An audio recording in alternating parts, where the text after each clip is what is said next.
ഈശോയ്ക്ക് സ്തുതിയുണ്ടായിരിക്കട്ടെ. ഈശോ മിശിഹായിൽ സ്നേഹം നിറഞ്ഞ ഗുഡ്നസ് ടിവിയുടെയും ഗുഡ്നസ് യൂട്യൂബ് ചാനലിൻ്റെയും മാന്യ പ്രേക്ഷകരെ, കുരിശിൻ്റെ തണലിൽ ഷാഡോ ഓഫ് ദ ക്രോസ് എന്ന വചനപ്രഘോഷണ പരമ്പരയുടെ 23ാമത്തെ എപ്പിസോഡിലേക്ക് നിങ്ങളെല്ലാവരെയും ഏറ്റവും സ്നേഹത്തോടെ സ്വാഗതം ചെയ്യുന്നു.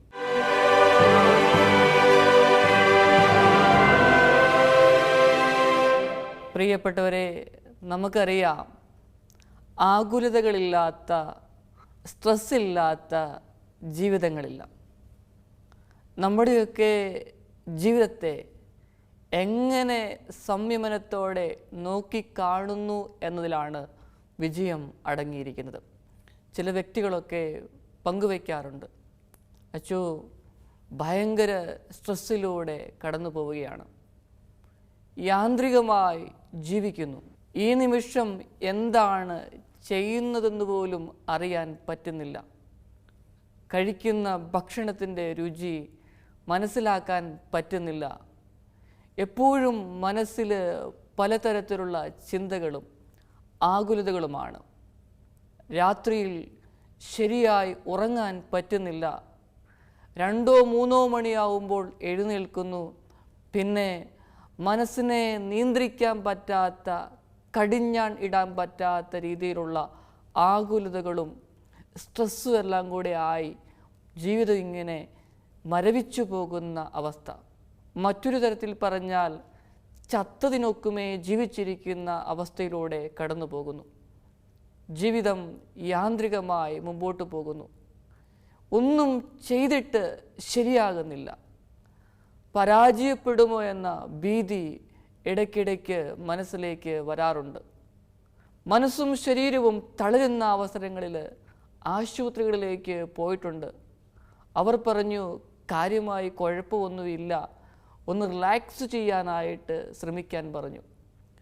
അങ്ങനെ ചെയ്തിട്ടും ഒന്നും സംഭവിക്കുന്നില്ല. പിന്നീട് ആശുപത്രിയിലേക്ക് പോയപ്പോൾ അവർ പറഞ്ഞു, ചെറിയ രീതിയിലുള്ള ഡിപ്രഷൻ്റെ മരുന്നുകളൊക്കെ എടുക്കാൻ പറഞ്ഞു. അതും എടുത്തു തുടങ്ങി.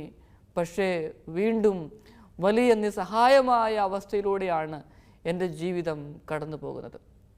സ്നേഹമുള്ളവരെ, ഇതുപോലുള്ള വേദനകളിലൂടെ കടന്നു പോകുന്ന വ്യക്തികളുടെ എണ്ണം ഈ ലോകത്ത് കൂടിക്കൊണ്ടിരിക്കുകയാണ് ചെയ്യുന്നത്. ഞാൻ ആദ്യം സൂചിപ്പിച്ചല്ലോ, ടെൻഷനില്ലാത്ത, സ്ട്രെസ്സില്ലാത്ത ജീവിതങ്ങൾ ഇല്ല എന്ന്. നമ്മുടെ മുമ്പിൽ നമുക്കറിയാം 24 മണിക്കൂർ സമയമാണ് ഉള്ളത് ഒരു ദിവസം. ആ ദിവസത്തെ ഏറ്റവും മനോഹരമായി ക്രമപ്പെടുത്തിയാൽ ജീവിതം വിജയകരമാക്കാം. എനിക്ക് അറിയാവുന്ന ഒരു വൈദികനുണ്ട്. അദ്ദേഹം ഒരു സന്യാസ സഭയുടെ ശ്രേഷ്ഠനാണ്. ഏകദേശം 350-ൽ പരം വൈദികർ ആ സഭയിലുണ്ട്. വർഷത്തിലൊന്ന് ഈ വൈദികരുടെ അടുക്കലേക്ക്, പ്രത്യേകിച്ച് മിഷൻ പ്രദേശത്തുള്ള വൈദികരുണ്ട്, ഇന്ത്യക്കകത്തും പുറത്തുമുള്ള വൈദികരുണ്ട്, അവരുടെ അടുക്കലേക്ക് ചെല്ലും. 1 or 2 ദിവസം അവരുടെ കൂടെ താമസിക്കും. അവരുടെ വേദനകളും ദുഃഖങ്ങളും അവരുടെ ഉയർച്ചകളും വിലയിരുത്തും. അവർക്ക് വേണ്ട ഉപദേശങ്ങളെല്ലാം കൊടുക്കും. ഞാൻ വീണ്ടും ശ്രദ്ധിച്ചൊരു കാര്യമുണ്ട്, പ്രത്യേകിച്ച് ഇന്ത്യക്ക് വെളിയിലുള്ള വൈദികരുടെ പ്രിയപ്പെട്ട ആരെങ്കിലുമൊക്കെ മരിച്ചാൽ അവിടെ ഓടിച്ചെന്ന് സ്വാന്തനമായി ഈ വൈദികനെത്തും. ഇദ്ദേഹത്തിൻ്റെ ഉത്തരവാദിത്ത നിർവഹണത്തോടൊപ്പം അദ്ദേഹം ചെയ്യുന്ന ഒരു കാര്യമുണ്ട്, പാട്ടുകൾ, ഭക്തിഗാനങ്ങൾ നന്നായി എഴുതും, ലിറിക്സ് കൊടുക്കും, പ്രസംഗങ്ങൾ പറയും. ഇതെങ്ങനെയാണ് സാധിക്കുന്നത്? എനിക്കും നിങ്ങൾക്കുമൊക്കെ ഒരേ സമയമല്ലേ ഉള്ളൂ ജീവിതത്തിൽ. സ്നേഹമുള്ളവരെ, ഇതാണ് നമ്മൾ പ്ലാൻ ചെയ്യുന്നതനുസരിച്ചാണ് കാര്യങ്ങൾ ചെയ്യുവാൻ സാധിക്കുക. ആ പ്ലാനിങ്ങിനനുസരിച്ച് മുമ്പോട്ട് പോകും. ഇനി ആ പദ്ധതി എന്ന് പറയുന്നത് ദൈവത്തിൽ ആശ്രയിച്ചു കൊണ്ടുള്ള ഒരു പദ്ധതിയാണെങ്കിൽ അത് വലിയ ശക്തിയേറിയ അഭിഷേകത്താൽ അത് നിറയപ്പെടും, കൃത്യമായിട്ട് നിർവഹിക്കുവാനായിട്ട് സാധിക്കും. മനസ്സ് തളരുമ്പോൾ നമ്മളെ ശക്തിപ്പെടുത്തുന്ന, കർത്തവ്യ നിർവഹണത്തിന് നമ്മളെ സഹായിക്കുന്ന ഒരു വചനമാണ് നമുക്ക് പരിചിതമായ ഒരു വചനഭാഗം. യെശയ്യാ പ്രവാചകന്റെ പുസ്തകത്തിലെ 40-ാമത്തെ അധ്യായത്തിലെ 31-ാമത്തെ വചനം. കർത്താവിൽ ആശ്രയിക്കുന്നവർ വീണ്ടും ശക്തി പ്രാപിക്കും. അതുമാത്രം മതി. ആരൊക്കെ കർത്താവിൽ ആശ്രയിച്ചോ, ജീവിതത്തിൽ വലിയ സ്ട്രെസ്സിലൂടെയും ഭാവിയെക്കുറിച്ചുള്ള ആകുലതയിലൂടെയുമൊക്കെ കടന്നു പോകുമ്പം എന്നെ അറിയുന്ന ഒരു ദൈവമുണ്ടല്ലോ, ആ ദൈവം അറിയാതെ ഒന്നും വരില്ല എന്ന ബോധ്യമുണ്ടെങ്കിൽ ആ ദൈവത്തിൽ ആശ്രയിച്ചാൽ ജീവിതം സുന്ദരമാക്കാം. നമുക്കറിയാം, ഏലിയ പ്രവാചകൻ ജീവിതത്തിൽ ഒറ്റപ്പെട്ടു പോയി. വലിയ വേദനയിലൂടെ പ്രവാചകൻ പോവുകയാണ്. ആ പ്രവാചകൻ്റെ ജീവിതത്തെ തന്നെ എടുക്കണമേ എന്ന് പറഞ്ഞ് പ്രാർത്ഥിക്കുകയാണ്. പക്ഷേ ദൈവം ആ പ്രവാചകനെ ശക്തിപ്പെടുത്തുന്നത് ബൈബിളിൽ നമ്മൾ വായിച്ചിട്ടുണ്ട്. നമ്മുടെ ജീവിതങ്ങളെ ഈശോയുടെ കരങ്ങളിലേക്ക് സമർപ്പിക്കാം. ഒരുപക്ഷേ ഈ ടോക്ക് കേൾക്കുന്നു, കർത്തവ്യ നിർവഹണത്തിൽ ഏർപ്പെടുന്നു, ഇപ്പോൾ പോലും നിങ്ങളുടെ മനസ്സ് സ്ട്രെസ്സിലൂടെ, ടെൻഷനിലൂടെ പോയിക്കൊണ്ടിരിക്കുകയാണെങ്കിൽ ഞാൻ നിങ്ങൾക്ക് വേണ്ടി പ്രാർത്ഥിക്കുന്നു. ആ വേദന ദൈവം ഏറ്റെടുക്കുമെന്ന് പൂർണ്ണമായ വിശ്വാസം ചിലപ്പോൾ ഇല്ലാത്ത അവസരങ്ങളില്ലേ? പ്രിയപ്പെട്ടവരെ, ആ വിശ്വാസക്കുറവും ഈശോയുടെ കരങ്ങളിൽ സമർപ്പിക്കുക.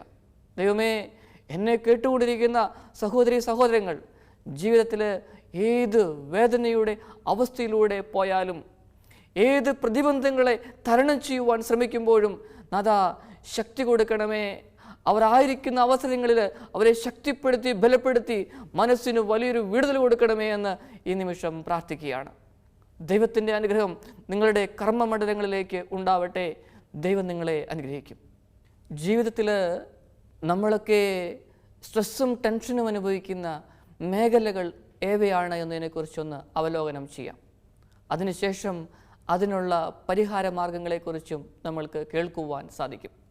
ജോലി സംബന്ധമായ സ്ട്രെസ്, അതാണ് നമ്മൾ അഭിമുഖീകരിക്കുന്ന വലിയൊരു പ്രതിസന്ധി. സ്നേഹമുള്ളവരെ, ജോലിയെ നമുക്ക് എത്രമാത്രം കൃത്യമായിട്ട് ചെയ്യുവാനായി സാധിക്കുന്നു? ഒരുപക്ഷെ എന്നെ കേൾക്കുന്ന പലരും പ്രൈവറ്റ് സെക്ടറിൽ ജോലി ചെയ്യുന്ന വ്യക്തികളാവാം.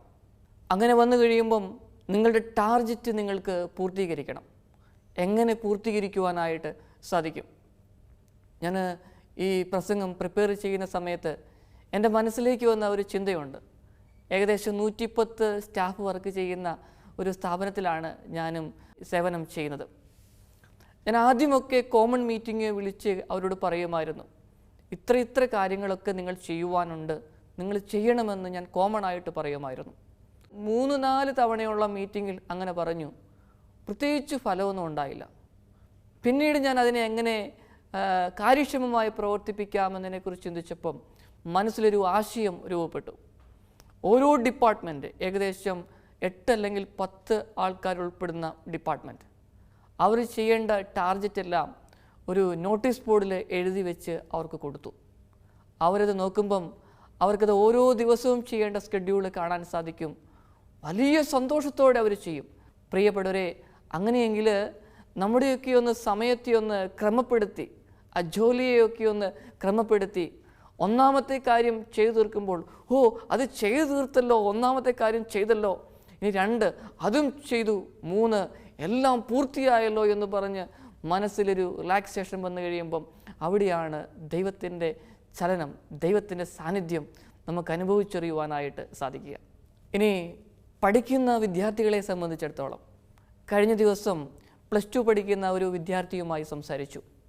കുറച്ചു നേരം സംസാരിച്ച് കഴിഞ്ഞപ്പോൾ പറഞ്ഞു, എനിക്ക് അധികം സമയമൊന്നുമില്ല. ഞാൻ ചോദിച്ചു, ഇടയ്ക്ക് പിക്നിക്കിന് പോകാറുണ്ടോ?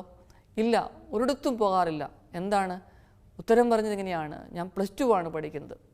പണ്ടൊക്കെ SSLC പരീക്ഷയായിരുന്നു ജീവിതത്തെ നിയന്ത്രിക്കുന്നത്. ഇപ്പോൾ അച്ഛനറിയാമല്ലോ +2 പരീക്ഷകളൊക്കെയാണ് എന്ന്. എനിക്ക് പഠിക്കണം, നല്ല മാർക്ക് മേടിക്കണം. സ്കൂൾ വിട്ട് വരുന്നു, ഞാൻ ട്യൂഷന് പോകുന്നു, പിന്നെ പഠിക്കുന്നു. അങ്ങനെ ജീവിതം മുമ്പോട്ട് പോവുകയാണ്. ഒന്നിനും സമയം മാറ്റിവെക്കാനില്ല. എന്നാൽ ഒരു സന്തോഷം അനുഭവിക്കാനായിട്ട് പറ്റുന്നില്ല. അച്ഛാ, എന്താ ചെയ്യേണ്ടത്? പ്രിയപ്പെട്ടവരെ, ഇതാണ് നമ്മുടെ ജീവിതം. ഞാനെൻ്റെ ചെറുപ്പകാലത്തെക്കുറിച്ച് ഒന്ന് ആലോചിച്ച് നോക്കി. സ്കൂളിൽ പഠിക്കുന്ന കാലഘട്ടം, 6-ാം ക്ലാസ്സിലോ 7-ാം ക്ലാസ്സിലോ ഒക്കെ പഠിക്കുന്ന സമയത്ത് സ്കൂൾ വിട്ട് വന്നു കഴിഞ്ഞാൽ ഉടനെ എന്തെങ്കിലും ഭക്ഷണം കഴിച്ചിട്ട് കൂട്ടുകാരുടെ കൂടെ കളിക്കുവാൻ പോകും. ആ കളിയിൽ ഒരുപക്ഷെ വിജയിക്കാം, പരാജയപ്പെടാം. പക്ഷേ ആ നന്നേ ചെറുപ്പത്തിൽ തന്നെ ഞാൻ മനസ്സിലാക്കി ജീവിതത്തിൻ്റെ വിജയവും പരാജയവും എങ്ങനെ നേരിടാമെന്നതിനെക്കുറിച്ച്. പ്രിയപ്പെട്ടവരെ, അതാണ് ഇന്നും വലിയ ശക്തി ജീവിതത്തിന് നൽകുന്നത്. അങ്ങനെയെങ്കിൽ നമ്മുടെ സ്ട്രെസ്സൊക്കെ ഒന്ന് മാറണമെങ്കിൽ ആയിരിക്കുന്ന അവസ്ഥ ഉത്തരവാദിത്തങ്ങളൊക്കെ ഉണ്ട്, അതൊക്കെ ഒന്ന് വിട്ട് നമുക്കൊന്ന് പുറത്തേക്ക് ഇറങ്ങുവാനായിട്ട്, നമ്മുടെ കൂടെയുള്ളവരോട് കൂടെ കുറേ സമയം ഒന്ന് ചിലവഴിക്കുവാനായിട്ട്, അങ്ങനെ വരുന്ന സമയത്ത് പുത്തൻ ആശയങ്ങൾ കൊണ്ട്, ഉണർവുകൾ കൊണ്ട് നമ്മുടെ മനസ്സ് നിറയപ്പെടും. ഇനി രോഗികളെ സംബന്ധിച്ച് പറയുവാണെങ്കിൽ അവർക്ക് വലിയ ഒരു സ്ട്രെസ്സാണ്. കഴിഞ്ഞ ദിവസം ഒരു സഹോദരൻ എന്നോട് പറഞ്ഞു, അച്ചോ എനിക്ക് വലിയ രോഗമൊന്നുമില്ല, പക്ഷേ പ്രമേഹം വന്നു. എന്ത് ചെയ്യാനാ, ഇത്ര മോശമായ ഒരു രോഗം വേറെ ഒന്നുമില്ല. അച്ഛനറിയാലോ ഇതിൻ്റെ വേദന, ഇഷ്ടപ്പെടുന്നതൊന്നും കഴിക്കാനായിട്ട് പറ്റുകയില്ല, ഇൻസുലിനും എടുക്കണം, ആകെ ബുദ്ധിമുട്ട്. ഞാൻ ഇദ്ദേഹത്തിൻ്റെ വിഷമങ്ങൾ കേട്ടു. സ്നേഹമുള്ളവരെ, ഈ രോഗത്തെ സമീപിക്കുന്ന രീതിയാണ്, അദ്ദേഹത്തിന് രോഗത്തെക്കുറിച്ചുള്ള സ്ട്രെസ്സാണ് മുമ്പിൽ കിടക്കുന്നത്. ഇനി നമുക്കറിയാലോ, ഈ പ്രമേഹം മറ്റുള്ള രോഗം പോലെയല്ല.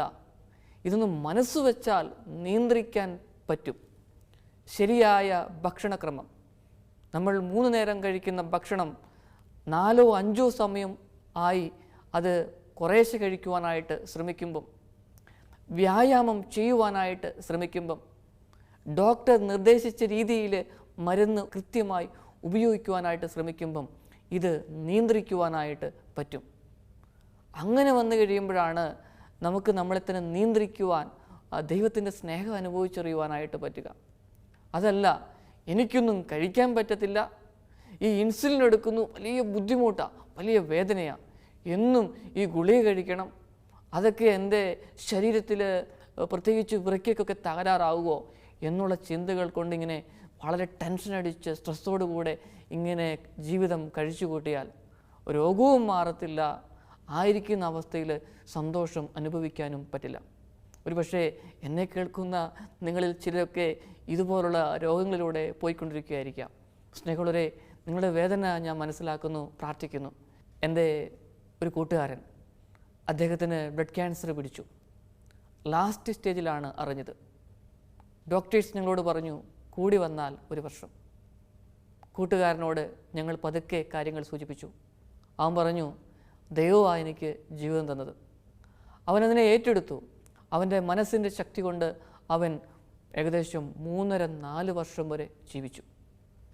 ആ രോഗത്തെ ഓർത്ത് കുറ്റപ്പെടുത്തി, പഴിചാരി, സ്ട്രെസ്സായി, ആകുലതയോടെ ജീവിച്ചാലോ ജീവിതം അങ്ങനെ മരവിച്ചു പോവുകയാണ് ആ നിമിഷം തന്നെ.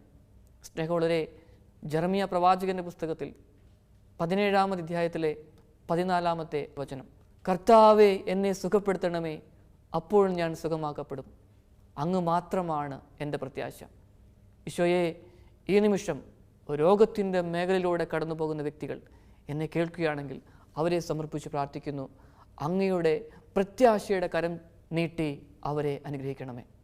അതോടൊപ്പം തന്നെ പാപത്തിൻ്റെ അടിമത്തം, അതിലകപ്പെട്ടവർക്ക് ഒരു സ്ട്രെസ്സുണ്ട്. അവരോട് എന്തു ചെയ്യാൻ ചോദിച്ചാലും ഒന്ന് മാറി നിൽക്കും. പ്രത്യേകിച്ച് ആത്മീയമായ കാര്യങ്ങൾ, എന്തെങ്കിലും ഒരു ദേവാലയ ശുശ്രൂഷയോ അങ്ങനെ എന്തെങ്കിലും ചെയ്യാമോ എന്ന് ചോദിച്ചാൽ അവർ പിന്നോട്ട് മാറും. ഇനിയും വേറൊരു ജോലിയിലേക്ക് പ്രവേശിക്കാൻ പറ്റുമോ എന്ന് ചോദിച്ചാൽ സമ്മതിക്കത്തില്ല. കാരണം എന്താ? കോൺഫിഡൻസ് ഇല്ല, വലിയ സ്ട്രെസ്സാണ്. കാരണം ഞാൻ ദൈവത്തിനെതിരായി പ്രവർത്തിച്ചു, എനിക്ക് പറ്റില്ല, എന്നെ ഒന്നിനും കൊള്ളില്ല എന്നുള്ള ചിന്തയും സ്ട്രെസ്സും ടെൻഷനുമൊക്കെയാണ്. പൗലോസ് അപ്പോസ്തലൻ ഗലാത്യക്കാർക്ക് എഴുതിയ ലേഖനത്തിലെ 5-ാമത്തെ അധ്യായത്തിലെ 16-17 വചനങ്ങൾ, പ്രിയപ്പെട്ടവരെ, ആത്മാവിൻ്റെ പ്രേരണയനുസരിച്ച് വ്യാപരിക്കുവിൻ. ജഡമോഹങ്ങളെ ഒരിക്കലും തൃപ്തിപ്പെടുത്തരുത്. ജഡമോഹങ്ങൾ ആത്മാവിന് എതിരാണ്. ആത്മാവിൻ്റെ അഭിലാഷങ്ങൾ ജഡത്തിനും എതിരാണ്. അവ പരസ്പരം എതിർക്കുന്നത് കൊണ്ട് നമ്മൾ ആഗ്രഹിക്കുന്നത് ചെയ്യുവാൻ സാധിക്കുന്നില്ല. ഇതാണ് ഇവിടെ സംഭവിക്കുക. പാപത്തിൻ്റെ അടിമത്തങ്ങളിലേക്ക് വീണുപോയാൽ നമുക്ക് തിരിച്ചു വരുവാനായിട്ട് പറ്റില്ല. അവിടെ സങ്കീർത്തനത്തിൻ്റെ പുസ്തകത്തിൽ 19-ാമത്തെ അധ്യായത്തിലെ 13-ാമത്തെ വചനം നമ്മെ ആശ്വസിപ്പിക്കുകയാണ്. ദൈവമേ, ബോധപൂർവം ചെയ്യുന്ന തെറ്റുകളിൽ നിന്ന് ഈ ദാസനെ കാത്തുകൊള്ളണമേ, അവ എന്നിൽ ആധിപത്യം പുലർത്താതിരിക്കട്ടെ. പ്രിയപ്പെട്ട സഹോദര സഹോദരി, ജീവിതത്തിൽ ഏതെങ്കിലും രീതിയിൽ പാപത്തിൻ്റെ അടിമത്തങ്ങളിലൂടെ കടന്നു പോകുന്നു, രക്ഷപ്പെടണമെന്ന് ആഗ്രഹിക്കുന്നു, പക്ഷേ പറ്റുന്നില്ല. ഈ അവസ്ഥയിലൂടെയാണെങ്കിൽ ദൈവത്തോട് പ്രാർത്ഥിക്കാം, ദൈവമേ, പാപത്തിൻ്റെ അടിമത്തങ്ങളിൽ നിന്ന് ഈ മകനെ, ഈ മകളെ രക്ഷിക്കണമേ എന്ന്. ദൈവത്തിൻ്റെ കൃപ നമ്മളോട് കൂടെയുണ്ട്. സാമ്പത്തികമായ ബാധ്യത നമ്മെ വലിയ ആകുലതകളിലേക്കും സ്ട്രെസ്സിലേക്കും നയിക്കും. ഒരു സഹോദരൻ എന്നോട് പങ്കുവച്ചത് ഇപ്രകാരമാണ്: അച്ചോ, 4 പെൺകുട്ടികളാണ്, ഒരാൺകുട്ടി വേണമെന്ന ആഗ്രഹമുണ്ടായി, പക്ഷേ 4 പെൺകുട്ടികൾ. വീട്ടുകാരും നാട്ടുകാരും ഒക്കെ എന്നോട് പലപ്പോഴും ചോദിക്കും, ഇവരുടെ കാര്യങ്ങൾ എങ്ങനെയൊക്കെ ചെയ്യുമെന്ന്. അവരെനിക്ക് ഒത്തിരി സ്ട്രെസ്സും ആകുലതയൊക്കെ തന്നു. ഞാൻ എന്ത് ചെയ്യുമെന്നറിയാമോ? ജീവിതത്തെ സംയമനത്തോടെ നേരിട്ടു. മൂത്ത പെൺകുട്ടിയെ നന്നായി പഠിപ്പിച്ചു. അവൾ നേഴ്സായി ജർമ്മനിയിലെത്തി. പിന്നെ അച്ഛാ, 2-ാമത്തെയും 3-ാമത്തെയും 4-ാമത്തെയും ആൾക്കാർ അവൾ കൊണ്ടുപോയി അവിടെ പഠിപ്പിച്ച് നല്ല ജോലിയിലായി. ഞാൻ സന്തോഷിക്കുന്നു. സ്നേഹമുള്ളവരെ, ജീവിതം എത്രയാണ്? 4 പെൺകുട്ടികളാണ്, 5 പെൺകുട്ടിയാണ് എന്നൊന്നും വിചാരിച്ച് വിഷമിക്കേണ്ട ആവശ്യമില്ല. ദൈവമാണ് ജന്മം നൽകിയതെങ്കിൽ ആ ദൈവം നമ്മോട് കൂടെയുണ്ട്. ആ ദൈവം കാത്തുപരിപാലിക്കും. ഇനി ഈ സ്ട്രെസ്സും ടെൻഷനും ഒക്കെ മാറ്റി ആനന്ദത്തോടെ ജീവിക്കാനുള്ള ചില കാര്യങ്ങളെക്കുറിച്ചാണ് പറയുന്നത്. 1-ാമത്തെ കാര്യം, ആനന്ദത്തോടെ ജോലി ചെയ്യുക. എന്നെ സൈക്കോളജി പഠിപ്പിച്ച ഒരു പ്രൊഫസറുണ്ട്. അദ്ദേഹം എപ്പോഴും പറയുമായിരുന്നു, ബൈജു, ഏത് ജോലി ചെയ്യുവാൻ ഒരുമ്പിടുമ്പോഴും ചെറിയൊരു പുഞ്ചിരിയോടുകൂടെ ആ ജോലിയെ സ്വീകരിക്കണം. അങ്ങനെ വന്നാൽ വലിയ വ്യത്യാസം ആ ജോലി മേഖലയിൽ ഉണ്ടാകുമെന്ന്. പ്രിയപ്പെട്ടവരെ, നമ്മൾക്ക് ഒന്ന് ചിന്തിക്കാം. നമ്മളെ ഏൽപ്പിച്ച ജോലികൾ നമുക്ക് ആനന്ദപൂർവ്വം ആസ്വദിച്ച് ചെയ്യുവാൻ സാധിക്കുന്നുണ്ടോ? ഒരു പക്ഷേ നമുക്കറിയാം, വീട്ടമ്മമാർ അവർ 24 മണിക്കൂറും അടുക്കളയിലാണ്. എത്ര കിലോമീറ്ററാണ് ഈ അടുക്കളയിലൂടെ നടക്കുന്നത്? എത്ര പാത്രങ്ങളാണ് അവർ കഴുകുന്നത്? അവർ ചെയ്യുന്ന ജോലിയൊക്കെ മറ്റുള്ളവർക്ക് അധികം കാണാനുണ്ടോ? ഒരു അതിഥി വരുന്നു, എത്രമാത്രം സ്നേഹത്തോടെയാണ് സൽക്കരിക്കുന്നത്. പക്ഷേ ഈ വീട്ടമ്മമാർ ആ ചെയ്യുന്ന ജോലിയിൽ സന്തോഷം അനുഭവിക്കുന്നുണ്ട്. എൻ്റെ പ്രിയപ്പെട്ട കുടുംബ അംഗങ്ങൾക്കാണ് ഞാൻ സഹായിക്കുന്നത്, സെർവ് ചെയ്യുന്ന ബോധ്യം അതവരെ വലിയ ആനന്ദത്തിലേക്ക് നയിക്കുന്നു. അങ്ങനെയെങ്കിൽ സ്നേഹമുള്ളവരെ, റബ്ബർ ടാപ്പ് ചെയ്യുമ്പം ഓർക്കുക, എൻ്റെ കുടുംബത്തിന് വേണ്ടിയിട്ടാണ് ഞാൻ അധ്വാനിക്കുന്നത്. ഡിസംബർ ജനുവരി മാസങ്ങളിൽ പാല് കൂടുതൽ കിട്ടും, വലിയ പ്രതീക്ഷയാണ്. പിന്നെ റബ്ബറിന് വില കൂടും, വലിയ പ്രതീക്ഷയാണ്. അതെ, ആനന്ദത്തോടെ ജോലി ചെയ്യുമ്പം നമ്മുടെയൊക്കെ ജോലി മേഖലയെ ദൈവം അനുഗ്രഹിക്കും. 2-ാമത്തെ കാര്യം, സ്വന്തം അവസ്ഥ അംഗീകരിക്കുക. ഒരുപക്ഷെ നമ്മളൊരു കാര്യം ചെയ്യുവാനായിട്ട് ശ്രമിച്ചു, അത് പരാജയപ്പെട്ടു എന്ന് വിചാരിക്കുക. ആ പരാജയത്തിൽ മാത്രം തങ്ങി ജീവിക്കരുത്. നമുക്ക് ധാരാളം കഴിവ് ദൈവം നൽകിയിട്ടുണ്ട്. അനന്തവിഹായസിലേക്ക് കഴുകനെ പോലെ ചിറകടിച്ചുയരുവാനുള്ള കൃപ നൽകിയിട്ടുണ്ട്. ആ പരാജയത്തെ ഓർത്ത് ജീവിച്ചാൽ ജീവിതം അവിടെ അവസാനിക്കുക. ആ പരാജയത്തെ നേരിടണം. അങ്ങനെ സ്വന്തം അവസ്ഥ അംഗീകരിച്ച് ആ പരാജയത്തെ നേരിട്ട് മുമ്പോട്ട് പോകുമ്പോഴാണ് ജീവിതത്തിൽ മാറ്റങ്ങൾ സംഭവിക്കുക. 3-ാമത്തെ കാര്യം, സംതൃപ്തി നൽകാത്ത ജോലികൾ ഉപേക്ഷിക്കുക. ഒരു ദിവസം ഒരു നേഴ്സ് എന്നോട് പറഞ്ഞു, അച്ഛാ, ഞാൻ ജോലി ചെയ്യുന്ന ക്ലിനിക്ക്, അവിടെ അബോർഷൻ ധാരാളം നടക്കുന്നുണ്ട്. ഈ ഡോക്ടേഴ്സിനെ ഞാൻ ഹെൽപ്പ് ചെയ്യണം. ഞാൻ കാരണം എത്രയോ ജീവിതങ്ങൾ പോകുമെന്ന് ഓർക്കുമ്പോൾ വലിയ സങ്കടമാണ്. ഞാൻ എന്തു ചെയ്യണം? ഞാൻ ആ സഹോദരിയോട് പറഞ്ഞു, ഒരു കുഞ്ഞു പൈതലിൻ്റെ ജീവിതമാണെങ്കിൽ പോലും മറ്റൊരാളുടെ ജീവിതം കളഞ്ഞിട്ട് നമ്മൾ ജീവിക്കുവാൻ ശ്രമിക്കരുത്. നമുക്കിഷ്ടപ്പെട്ടില്ലെങ്കിൽ, ഇതുപോലുള്ള ജോലിയാണെങ്കിൽ നമ്മളത് ഉപേക്ഷിക്കണം. നമുക്ക് ആനന്ദം നൽകുന്ന, സംതൃപ്തി നൽകുന്ന ഒരു ജോലിയിലേക്ക് പോകണം. ആ സഹോദരിയുടെ സങ്കടം ദൈവം കേട്ടു, വേറൊരു ജോലി നൽകി അനുഗ്രഹിച്ചു. സ്നേഹമുള്ളവരെ, ജീവിതത്തെ നമ്മൾ ഇങ്ങനെ നേരിടണം. 4-ാമത്തെ കാര്യം, പോസിറ്റീവ് എനർജി കൊണ്ട് നമ്മുടെ മനസ്സ് നിറയ്ക്കണം. നമ്മളെക്കുറിച്ച് നമ്മുടെ പ്രിയപ്പെട്ടവരൊക്കെ ചില സമയത്ത് പറഞ്ഞ നല്ല കാര്യങ്ങളില്ലേ, നീ കഴിവുള്ള വ്യക്തിയാണ്, നന്നായി അധ്വാനിക്കുന്നുണ്ട്, വലിയ സ്നേഹത്തോടെ പെരുമാറുന്നു. അങ്ങനെയുള്ള എല്ലാ കാര്യങ്ങളും നമ്മുടെ മനസ്സിൽ ഉണ്ടാവട്ടെ. അതോടൊപ്പം തന്നെ നമ്മുടെയൊക്കെ ജീവിതങ്ങളിൽ നമ്മൾ ചെയ്ത നല്ല യാത്രകൾ, നല്ല ഓർമ്മകൾ, അതൊക്കെ നമ്മുടെ മനസ്സിലേക്ക് കൊണ്ടുവരണം. അങ്ങനെ വരുമ്പം ആ നല്ല ഓർമ്മകളും നല്ല വാക്കുകളുമൊക്കെ നമ്മുടെ മനസ്സിലേക്ക് വന്നു കഴിയുമ്പം നമ്മുടെ ജീവിതത്തിലെ സാഹചര്യങ്ങളെ നേരിടുവാൻ നമ്മൾക്ക് സാധിക്കും. നമ്മുടെ പ്രാർത്ഥനകളെ ഈശോയുടെ സന്നിധിയിലേക്ക് സമർപ്പിക്കാം. ഈശോയെ, സ്ട്രെസ്സിലൂടെയും ടെൻഷനിലൂടെയും ജീവിതം തള്ളി നീക്കുന്ന എല്ലാ വ്യക്തികളെയും സമർപ്പിച്ച് പ്രാർത്ഥിക്കുകയാണ്. അങ്ങയുടെ ഒരു കരസ്പർശം, വലിയൊരു കൃപാവരം, ആത്മാവിൻ്റെ ശക്തി നൽകി ഈ വചനം കേട്ട എല്ലാ മക്കളെയും ശക്തിപ്പെടുത്തണമേ. പിതാവിൻ്റെയും പുത്രൻ്റെയും പരിശുദ്ധാത്മാവിൻ്റെയും നാമത്തിൽ ആമേൻ.